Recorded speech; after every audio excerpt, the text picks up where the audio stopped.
with dogs or cats is we want to close up the mouth, and we're actually going to breathe through the nostrils. Okay. Yeah, so like you said, mouth to snout. So we're going to hold this tight, and then we're going to deliver 1 breath, 2 breath, looking for the chest rise. Once we deliver those breaths, then we will go into compressions. Now, with dogs, what you want to do is you want to move on to the largest part of the rib cage, which is usually going to be right in here. Again, just like with adults, what you want to do is put 2 hands above there, make sure your elbows are locked, and you're going to give nice deep compressions. You want to go down at least half the depth of the chest. And we're going to do 30 of those rapid succession. So you want to do a cadence of about 120 a minute. So we're going to do 30 of those. And then once we get to 30, we're going to reassess, start the process all over again, give 2 breaths. And then we're going to do 2nd breath, and then back to compressions. And how do you know when to stop? I guess when the dog starts to move, starts to come to? When you start to see signs of life. So anything, any type of movement with a dog, any type of breathing, spontaneous breathing with a dog, basically any of those symptoms, you start to see maybe some motor movements in the legs and the joint area, or you continue until somebody else arrives, help arrives. So you could call for like an emergency vet, or would you call your paramedics? What would you? It's always best to check with your local EMS to see if that's a service they offer. Again, going back to those masks that we have, some EMS agencies in the area do carry those, and it might be something they're willing to do. So I always suggest reaching out, calling them up, seeing if that's a service they offer, and go from there. If they don't, then your best bet is to find out what 24-hour emergency vet is in your area, and of course try to get your dog to them as quick as possible. What are the instances where you would need to do this? Like you were talking about a fire where the dog might have breathed, or the dog or cat might have breathed in too much smoke. Of course. What other sort of situations? A lot of times, so two other common scenarios would be some sort of obstruction in the airway.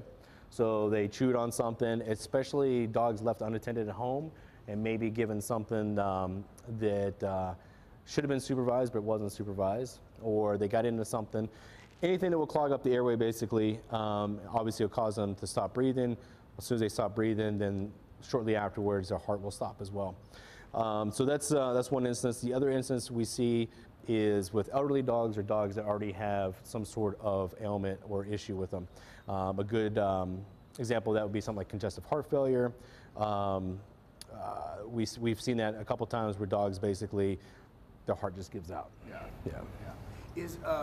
Is it very different with cats, what you should do? It's the same thing. It's actually the same process. What you want to do though is with the cats, you're not going to go quite as deep on the cat, so we want to go maybe a quarter of the way down, but still going to be the same hand placement. It's still going to be the same rate, same repetition.